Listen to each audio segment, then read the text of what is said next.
आज हमारे साथ डॉक्टर पांडव जी हैं, Padmashri awardee, iodine man of India के नाम से पूरा भारतवर्ष ही नहीं पूरा दुनिया जानती है। और साथ में डॉक्टर श्याम रघुनंदन जी हैं, हमारे बीच हैं। आज हम बात करेंगे कई मुद्दों के ऊपर। तो आपका स्वागत है सर, बहुत बहुत धन्यवाद। शुक्रिया शर्मा जी, शुक्रिया शर्मा जी, नमस्कार। Good evening, ladies and gentlemen. Today is a very proud moment. Today, the whole nation is celebrating the Republic Day. 73rd Republic Day celebration is going on.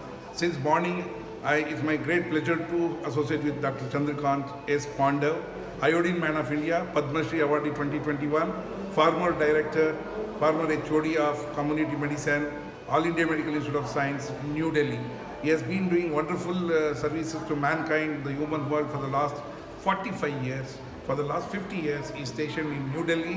He comes from a very poor farmer family, but today is a farmer director of the AIMS, New Delhi, because sheer on his education, hard work, intelligence, on the merit, on the scholarship. Welcome on board, Dr. Chandrakant Shyam Pandav. Welcome on the show. Doctor Shyam, मैं आपको धन्यवाद देना चाहता हूँ। आज हमारे हिंदुस्तान में Republic day celebration हो रहा है, लेकिन also very important moment in the history of India. This is India at 75. India at 75. We got our freedom on 15th August 1947. So this year is different because we are going to celebrate India at 75. It's a great opportunity to share such novel thoughts, and I wanted to know more about your iodine deficiency disorder, where you can educate and bring awareness in the society at large, where at your own sheer hard work and your team of scientists, the iodine deficiency you have been addressed almost 93%. And I want to know more about your future plan, how you are going to eliminate the iodine deficiency disorder in the especially infants and the feeding mothers of this human world. Thank you so much, Dr. Shyam Raghunadan. Iodine is my second personality. I eat iodine, I drink iodine and sleep with iodine. I started working on iodine deficiency disorders way back in 1978. Actually, I wanted to be a neurosurgeon.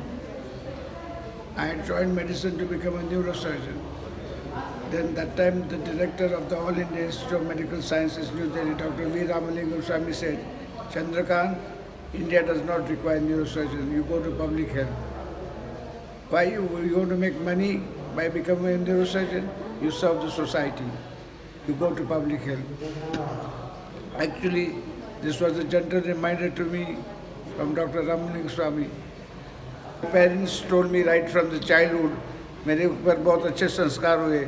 बोलते कि बेटा आपका जन्म समाज की सेवा के हुआ है, चीटी भी अपने लिए जीती है, तुमको तो समाज की सेवा करनी है, आपका जन्म इसी के लिए हुआ है। That's why from becoming a neurosurgeon I went to public health and community medicine. I still wanted to work on head injury as my MD thesis project.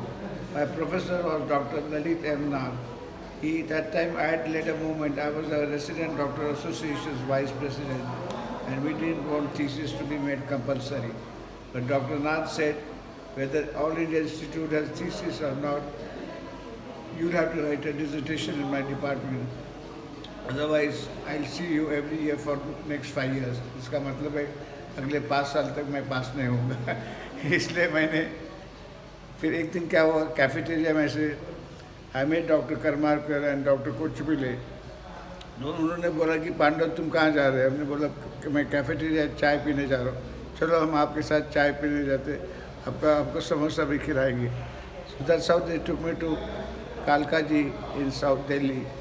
They were doing goiter survey among school children. I liked that. I liked it very much. So this was the first turning point in my history of my life. Second, actually, first was from neurosurgery to public health. So then I decided to get engaged into calling goiter survey in school children of Delhi. So that's how I got interested in iodine deficiency disorders. After my MD, I decided to register for PhD in the Department of Endocrinology and carry on my work on IDD. Most of my work was in Uttar Pradesh, Bihar, Kerala and Delhi. But I learned a lot in UP and Bihar. And that's where I was carrying a program about school children at school health. So that's been a major contribution of mine. One is I reported number one goiter in Delhi, which is extra Himalayan foci, because people thought that the goiter is present only in the Himalayan region. But my MD thesis reported goiter in Delhi.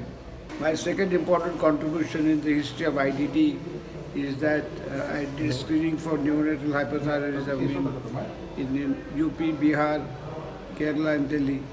I reported the incidence of neonatal hypothyroidism from 4% to 13%. So that is I also did some tests on the psychological tests on the school children as well as audiometric tests, and reported that there is a high prevalence of deaf mutism as well as there is a lot of mental retardation in the children who are studying in the areas of UP and Bihar especially. So this is my second major contribution to iodine deficiency disorders. So when I presented this finding to late Mrs. Indira Gandhi way back in 1984, she took a decision immediately next day to start universal standardization program in 1984. I must say, I want to quote Swami Vivekananda, in the 21st century, Hindustan, Mera Hindustan, Vishwa Guru Hoga. So in iodine deficiency disorders and universal standardization have been so successful that today 93% of India's population consumes iodized salt. And I want to make it 100% in the next 3 years. 100%. That's my agenda to do in next 3 years. Not only reach 100%, but most importantly sustain it. So that's been my contribution and opportunity I got in my life. And to do the seva of people staying in backward areas of India. Stillbirths, abortion, congenital anomalies, they got unreported. They are also due to IDD. That's why iodine deficiency disorders is a rainbow of disorders, is a spectrum of disorders. In rainbow, I'm reminded of the therapy that you do, rainbow cold laser therapy. So that's why I see the link between IDD and rainbow cold laser therapy. In IDD also you have rainbow, 7 color disorders of IDD. Dr. Chandrakant Pandav, for your the excellence work and you being a legend of medicine and the elimination of iodine deficiency disorder in the country, and Government of India has also conferred the Padma Shri Award on 9th November 2021. And you also visited more than 60 countries around the world. And you have been dreaming for the Vishwa Guru. You wanted to see India as a Vishwa Guru, and you have been a follower of a great Swami Vivekananda. Just tell me, after visiting 60 countries, and if the India want to become a Vishwa Guru, especially on the health aspect as well as that COVID waves, the last 2 as well as the Omicron, what would be your take being a public expert in the community medicine specialist? I want to know the nation, I want to know the government, because of your expert comments are most important at this hour for all of us. Thank you very much, Dr. Shyam. In this birth, I got an opportunity to visit 60 countries. In fact, I've been to China 12 times. But in India, we always thought of Vasudeva Kutumbakam. The whole world is my family. Since India has succeeded so well, we are a Vishnu Guru. I want all the countries to attain this 100% universal standardization. Now, I focused on the prevention of mental retardation, and that's the most important aspect in public health. In COVID-19, if you see, we have given very little budget for prevention of the program. The whole focus is on vaccines and medicines. That's not what is required. The basic concept of public health, that of health promotion, has been totally neglected. It was a delayed thing. I think COVID-19 is a pandemic of profit. There are 5 P's that are involved. COVID-19 is because of politics. COVID-19 is because of press. Media has played a not a responsible role in this entire COVID-19. It reported that 90% of the time of media was focused only on COVID-19, as if nothing happened in the rest of the world. So media has not played its role it should have played. Third is COVID of politics, press, and pharmaceutical companies. The pharmaceutical companies, by selling their vaccines and medicine, have made trillions of dollars of it. The fourth is products available at the doorstep. Amazon and other companies that provide products and develop And those, Amazon made in the last quarter 1800 crores of profit in India.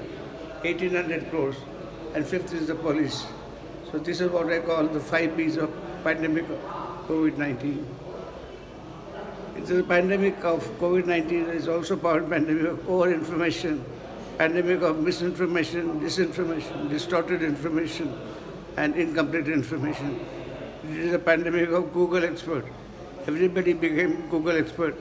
People who are not trained into public health, cardiologists, cardiothoracic surgeons, gastroenterologists, orthopedic surgeons, they were called as experts on pandemic. It requires a specialization. You have to be specialized in public health, in epidemiology, behavioral sciences. But none of these experts were called as, none of the people from these disciplines were called as experts. It's a classical case. This race was were on the ground. Instead of choosing the rabbits, chose the fish. Fish is very good in swimming.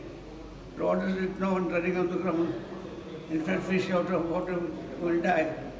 So the government, I must say, has made a blunder in not choosing the right experts to guide them on COVID-19.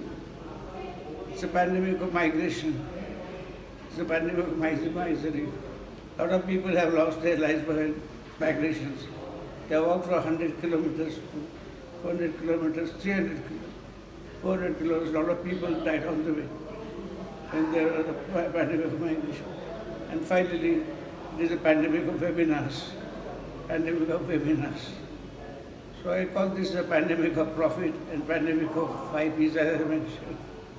Pandemic of politics, press, pharmaceutical companies, products at home level, and police, where there was very little emphasis on health promotion, but a lot of emphasis on vaccines and medicines for COVID-19.